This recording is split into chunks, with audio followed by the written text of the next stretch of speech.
La société américaine aujourd'hui est plus polarisée que jamais. Elle est divisée de multiples façons. Les principaux clivages sont tout d'abord d'ordre civilisationnel. Cela même se subdivise en deux catégories. Le clivage sociétal autour de toutes les grandes mouvances des années 90, 2000, 2010.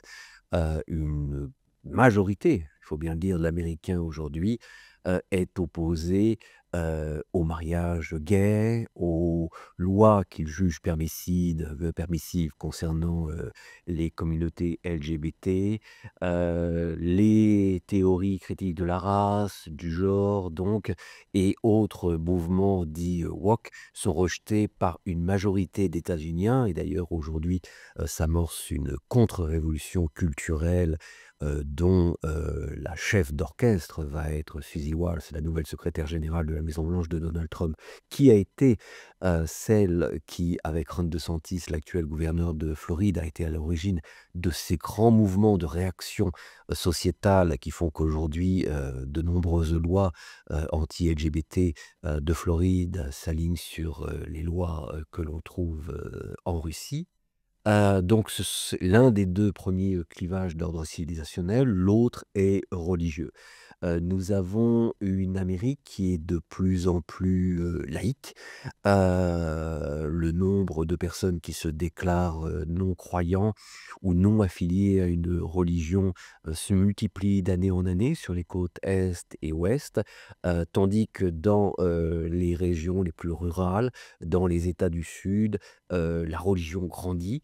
Et ce n'est plus la religion émancipatrice des pères fondateurs, ce n'est pas un catholicisme comme on peut le connaître en Europe, qui peut être tolérant, respectueux, ouvert au dialogue. C'est une religion fondamentaliste, essentiellement prônée par certains groupes évangéliques qui aujourd'hui sont dominants et ultra présents dans les médias, dans la culture, donc et dans la politique américaine. Comme on le sait, une partie importante de la politique étrangère américaine est influencée par les mouvements évangéliques, essentiellement ceux qui touchent au conflit au Proche-Orient. Ces mouvements religieux radicaux aujourd'hui créent une fracture sans précédent au sein de la population états-unienne qui fait que l'on parle de divorce presque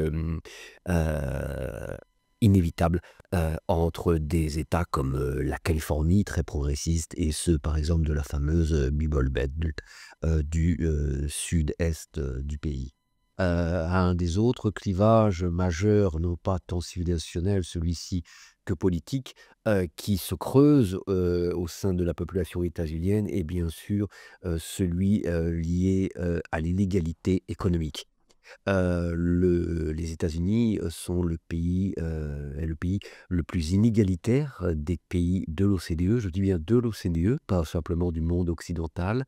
Une inégalité galopante, une paupérisation grandissante qui résulte en un système de l'éducation non pas à 2 vitesses, mais à 3, 4 vitesses.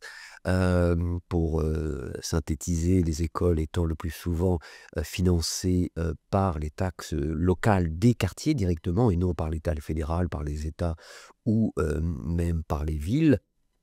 Si votre enfant vit dans un quartier défavorisé, il ira dans une école avec des infrastructures non rénovées, peu de matériel, pas de matériel informatique. Et comme dans plus de 40% des écoles aux États-Unis, il n'aura pas droit, même au collège ou au lycée, à des cours d'histoire, à des cours de langue étrangère, voire même, comme dans 20% de ces écoles, à des cours de littérature anglaise. L'autre domaine où ces inégalités sont galopantes, évidemment, c'est le système de la santé. Tout le monde en a entendu parler. Plus de 35 millions d'Américains n'ont aucune assurance santé, n'ont pas vu un docteur depuis des décennies. Certains n'ont pas vu un dentiste depuis leur enfance. Donc le clivage économique ce fossé grandissant entre, ce qui est autrefois une petite classe moyenne, mais qui est aujourd'hui une classe paupérisée et les élites qui, elles, sont de plus en plus riches. Évidemment, ce fossé, se creuse et contribue, à, l'éclatement de, cette Amérique dont nous parlons.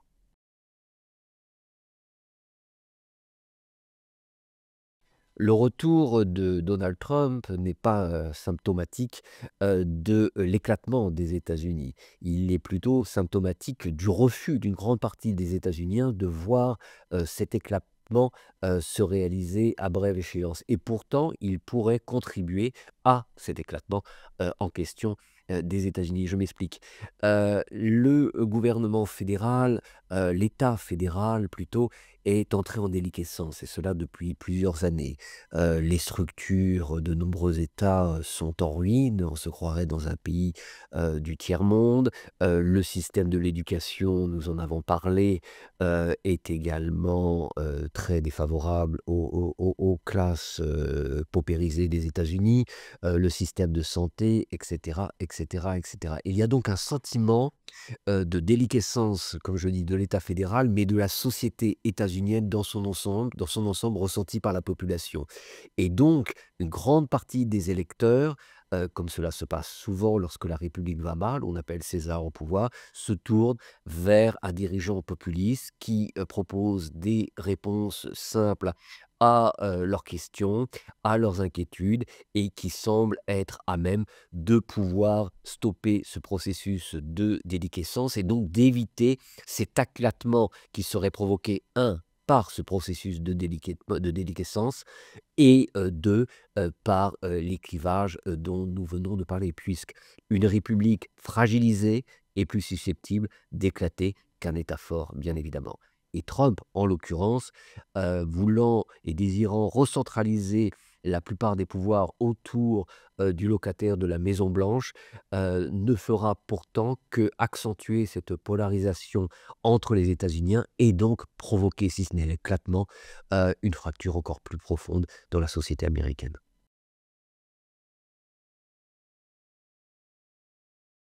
Plusieurs scénarios peuvent être envisagés. Heu, Si un sursaut a lieu, de la part, des élites, qu'elles soient progressistes, ou même, conservatrices modérées, il serait encore potentiellement temps, de, cesser, ce processus de déliquescence. Mais pour cela, c'est plus qu'un sursaut, momentané qu'il faudrait. C'est une véritable prise de conscience, de l'état avancé de déliquescence de l'État fédéral et de la société états-unienne dans son ensemble.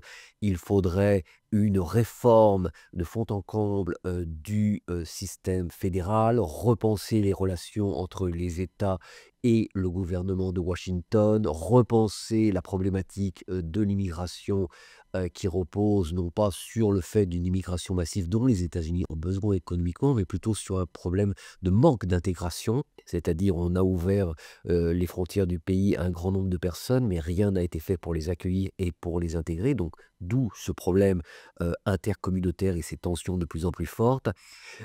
Donc si on arrivait à prendre les choses en main et à rebondir, nous pourrions éviter, le divorce et la République américaine pourrait survivre, à ce moment, difficile, de son histoire. Malheureusement, à titre personnel, je doute qu'un tel sursaut soit possible aujourd'hui. Il l'est toujours, mais j'ai peu d'espoir. Le plus vraisemblable, c'est que ce processus de déliquescence se poursuive, que, les administrations républicaines, de droite radicale se succèdent avec parfois un intermède, démocrate, à la Biden, c'est-à-dire où rien ne bouge, où rien ne change et que donc cette vague, néo-conservatrice, cette vague ultra-réactionnaire qui a débuté dans les années 90 et qui a culminé avec Donald Trump en 2016, se poursuivent et conduisent donc l'Amérique, dans l'impasse. Et là, nous irions, vers une fracture entre les États. Cela me paraît inévitable. Je ne crois pas au fantasme d'une guerre civile comme on peut le voir dans les films hollywoodiens. Je ne crois pas, à des violences d'importance entre États. Je pense plutôt que malgré quelques violences sporadiques et qui seront inévitables, je pense plutôt que si rien n'est fait pour empêcher ce processus, les États-Unis termineront, par un divorce à l'amiable un petit peu à la tchécoslovaque. Je ne crois pas au scénario, inspiré des guerres, de Yougoslavie. Hem, Au pire des cas, c'est plutôt le scénario soviétique qui pourrait se produire, c'est-à-dire, l'Union soviétique avait été dissoute sans qu'il y ait, de heurts majeurs, de guerres, interétatiques entre les anciens États soviétiques. Les choses étaient bon an mal an, bien passées. C'est ainsi que je verrais, ce divorce. Alors qu'est-ce qui pourrait en résulter? Option 1, nous n'irions pas au divorce, on reviendrait un petit peu aux sources de la République américaine, la première constitution, celle qui a suivi l'indépendance, c'est-à-dire une confédération où certains États pourraient demeurer fédérés comme c'est le cas aujourd'hui, d'autres, qui ont des volontés d'autonomie et d'indépendance un peu plus importantes pourraient bénéficier justement donc d'une autonomie supérieure à d'autres États, un petit peu le modèle canadien où la nation, québécoise bénéficie d'une autonomie, plus que relative, même importante. Ça, c'est le scénario optimiste. Le second scénario, qui me semble également le plus, probable, c'est donc un divorce où nous verrions, par exemple, la Californie, quitter l'Union, l'État de New York aussi, et donc la constitution de plusieurs, États de plusieurs pays indépendants sur le territoire de ce qui aurait été autrefois les États-Unis. Les États-Unis continueront à exister, mais une partie, des États qui constituent l'Union aujourd'hui, pourrait donc, selon ce scénario, se constituer en république, indépendante. Ensuite, quid, du futur de ces républiques, de ces États indépendants? Heu, on peut penser qu'au départ, l'intelligence primera et que, business as usual, les États, continueront ou entameront plutôt une relation commerciale bénéfique à chacun. Sur le long terme, sachant que les ressources naturelles aux États-Unis vont continuer à se raréfier, après avoir entendu les discours de Trump, concernant le Groenland et le Canada nécessaires, à la survie, à long terme des États-Unis, on pourrait craindre effectivement pour ces ressources naturelles, des guerres entre ces nouveaux États indépendants et ce qui resterait des États-Unis. Il ne s'agirait plus alors d'une guerre civile, mais bien plutôt d'une guerre interétatique classique.